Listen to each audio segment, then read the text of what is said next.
Hello children, hope you all are fine. So today in this video we are going to discuss about the word problems related to denominations. Now what are the denominations?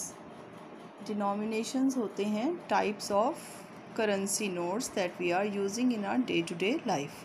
जैसे आपके पास 100 के notes हैं, 50 के notes हैं, 10 rupees के notes हैं, तो ये जो टाइप ऑफ नोट्स आपके पास होते हैं इन्हें हम डिनोमिनेशंस कहते हैं. So the questions related to denominations we are going to study today and the question is Meena went to a bank to withdraw ₹2000. She asked the cashier to give her ₹50 and ₹100 notes only. उसने cashier से सिर्फ 50 rupees के और 100 rupees के notes ही मांगे और total उसको 2000 rupees क्या करने हैं, विड्रॉ करने हैं. Meena got 25 notes in all. अब कैशियर ने उसको टोटल कितने नोट्स दिए हैं, 25 नोट्स हैं. अब इन 25 नोट्स में से कुछ नोट्स जो हैं वो हैं 50 रुपीज़ के और कुछ नोट्स जो हैं वो हैं 100 रुपीज़ के. हमें बताना है कि उसको 50 रुपीज़ के कितने नोट्स मिले होंगे और 100 रुपीज़ के कितने नोट्स मिले होंगे कि टोटल कैश वैल्यू जो उसके पास आया वो कितना रुपीज़ आया, 2000 रुपीज़ आया. तो अब इन क्वेश्चंस को स्टार्ट करने के लिए जो हमें फाइंड आउट करना है, सबसे पहले तो हम उसी को x और y कंसीडर कर लेंगे. अब जैसे हमें यहाँ पर number of 50 rupee notes find out करने हैं तो उसको हम x ले लेते हैं और नोट्स फाइंड आउट करने हैं 100 रुपीज़ के कितने नोट्स हैं उसको हम y कंसीडर कर लेते हैं. तो ये तो हमारे क्वेश्चन का बिगनिंग है कि हमने 50 रुपीज़ के x नोट्स कंसीडर कर लिए और 100 रुपीज़ के हमने y नोट्स कंसीडर कर लिए.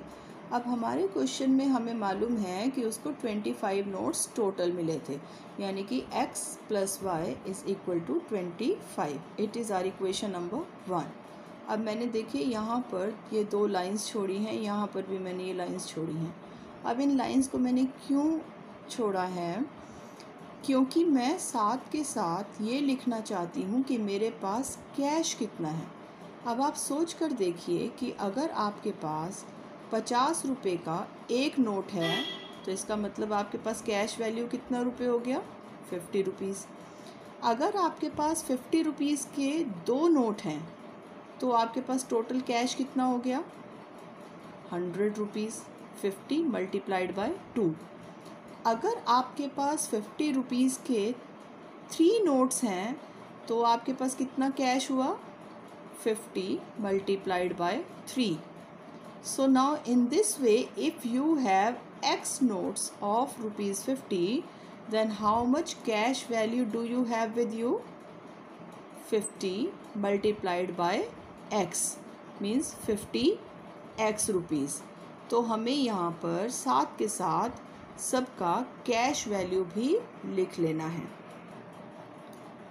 इसी तरह से cash value of 100 rupee notes कितना हो गया, 100y. सोचिए अगर 100 रुपी का मेरे पास एक ही नोट है तो मेरे पास कितने रुपए हो गए, 100 × 1 यानी 100 रुपीज़. अगर मेरे पास 100 रुपीज़ के 2 नोट्स हैं तो मेरे पास कितने रुपए हो गए, 100 × 2 = 200 रुपीज़. अब इस क्वेश्चन के according I have y notes of 100 rupees. So I do have how much money with me, 100 × y means 100y rupees.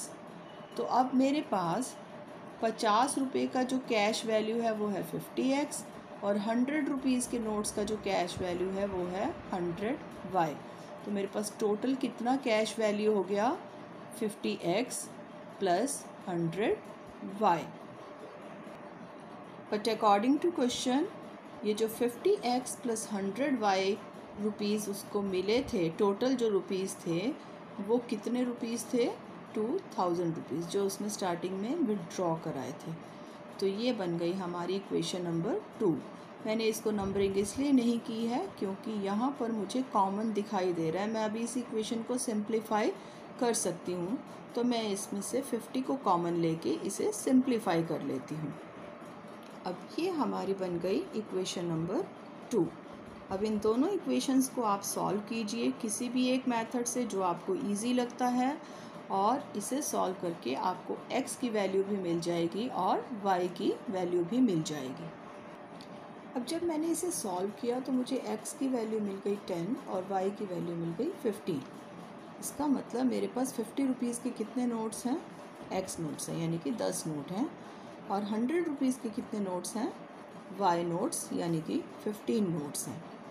अब ज़रा आंसर को चेक कर लेते हैं एक बार। जब हमारी इक्वेशन सॉल्व हो जाती हैं और आंसर आ जाए तो एक बार एक्यूरेसी जल्दी से चेक कर लेते हैं। एग्ज़ाम में हमें करके दिखाने की ज़रूरत नहीं है, बट अपने सेटिस्फेक्शन के लिए। अब देखिए, सपोज़ कीजिए मेरे पास 50 रुपीज़ के कितने नोट्स हैं? 10 नोट्स। तो इसका मतलब मेरे पास टोटल कितना कैश हो गया? 500 रुपीज़। और 100 रुपीज़ के मेरे पास कितने नोट्स हैं? 15 नोट्स। तो कितना कैश हो गया? 1500 रुपीज़। और 1500 प्लस 500 टोटल कैश कितना हो गया मेरे पास? 2000 रुपीज़। इतना ही विड्रॉ किया था। तो अगर हमारा आंसर सेटिस्फाइड हो रहा है, इसका मतलब कि हमारा जो क्वेश्चन है वो बिल्कुल सही पेज से चला। अगर कहीं कोई प्रॉब्लम है तो हम उसको वापस क्रॉस चेक कर सकते हैं। तो एक बार अपने क्वेश्चन की एक्यूरेसी को ज़रूर चेक कर लेना चाहिए जब हमारे क्वेश्चन सॉल्व हो जाते हैं। तो चलिए एक और क्वेश्चन डिस्कस करते हैं जो आपकी बुक का एक एग्जाम्पल दिया है। इस टाइप का तो नहीं है, लेकिन थोड़ा सा डिफरेंट है। Now the question is the ratio of incomes of 2 persons is 9:7 and the ratio of their expenditure is 4:3। Ratio दे रखा है, 2 लोग हैं, उनके जो इनकम्स हैं उनका रेशो 9:7 है और उनके जो एक्सपेंडिचर है उनका रेशो 4:3 है। If each of them manages to save ₹2000 per month. अब दोनों ही लोग जो हैं वो किसी तरीके से अपनी इनकम में से हर महीने 2000 रुपये बचा पाते हैं, तो हमें बताना है कि उनकी मंथली इनकम कितनी थी। अब देखिए, मंथली इनकम का जो रेशो दे रखा है वो क्या है? 9:7। तो हम मान लेते हैं कि जो फर्स्ट पर्सन है उसका इनकम जो है वो कितना है? 9x rupees. और सेकंड पर्सन जो है उसका इनकम कितना है? 7x rupees. अब जो रेशो होती है उसे हमेशा एक ही वेरिएबल से मल्टीप्लाई करते हैं, तभी तो देखिए x से x कैंसिल होगा तो 9:7 बच जाएगा आंसर। तो फर्स्ट वाले रेशो को सपोज़ कीजिए हमने x वेरिएबल के साथ ले लिया। अब इसी तरीके से उनके जो एक्सपेंडिचर्स का रेशो है वो 4:3 है। तो हम मान लेते हैं कि जो फर्स्ट पर्सन है उसका एक्सपेंडिचर कितना है? 4y rupees. और जो सेकंड पर्सन है उसका एक्सपेंडिचर कितना है? 3y rupees. अब हमें मालूम है कि सेविंग्स जो होती हैं वो कब होती हैं? जो हमारी इनकम है उसमें से जो हमें खर्च करना उसको खर्च कर दिया, जो बच गया वो हमारा सेविंग्स है। तो अब फर्स्ट पर्सन की इनकम 9x रुपीज़ है, उसने उस 9x रुपीज़ में से 4y रुपीज़ तो खर्च कर दिए, तो सेविंग्स बच गई उसकी 9x माइनस 4y। और ये सेविंग्स हमें दे रखी है इज़ इक्वल टू 2000। तो ये हमारी इक्वेशन जनरेट हो गई, 9x minus 4y is equal to 2000। इसी तरह से जो सेकंड पर्सन है उसका इनकम है 7x रुपीज़ और उसका एक्सपेंडिचर कितना है? 3y। So savings will be 7x minus 3y and his savings is also equal to 2000 rupees. दोनों की सेविंग्स सेम दे रखी थी, अगर डिफरेंट होती तो हम अकॉर्डिंग टू क्वेश्चन लिख लेते। अब ये 2 इक्वेशंस आपकी बनकर तैयार हो गई। इन दोनों इक्वेशंस को सॉल्व करके हमें x और y की वैल्यूज़ मिल जाएंगी। तो सॉल्व करके हमें x और y के वैल्यूज़ मिल गई 2000 एंड 4000। अब हमसे पूछा गया है, जो आंसर निकालना था, हमें आंसर फाइंड आउट करना था, उसमें हमसे दोनों का इनकम पूछा गया था, उनकी सेविंग्स के बारे में या उनके एक्सपेंडिचर्स के बारे में पूछा नहीं गया है। तो अब फर्स्ट पर्सन की जो इनकम थी वो हमने कितनी कंसीडर की थी? 9x। तो x की वैल्यू को इसमें पुट कर देंगे तो फर्स्ट पर्सन की इनकम हमें मिल जाएगी, दैट इज़ 18,000 रुपीज़। और सेकंड पर्सन की जो इनकम थी दैट वाज 7x। तो x की वैल्यू को 2000 प्लेस कर देंगे तो हमें सेकंड पर्सन की इनकम का पता चल जाएगा, दैट इज़ 14,000 रुपीज़। अब अगर हमें क्वेश्चन में उनके एक्सपेंडिचर्स भी पूछे गए होते तो हम इस y की वैल्यू को भी यूज़ कर लेते, बट हमसे जब पूछा ही नहीं गया है तो हम उसको आगे सॉल्व करने की हमें कोई भी ज़रूरत नहीं है। So our answers are 18,000 rupees and 14,000 rupees. I hope the concept of denominations is clear to you. Now try rest of the questions from your refresher books. Best of luck.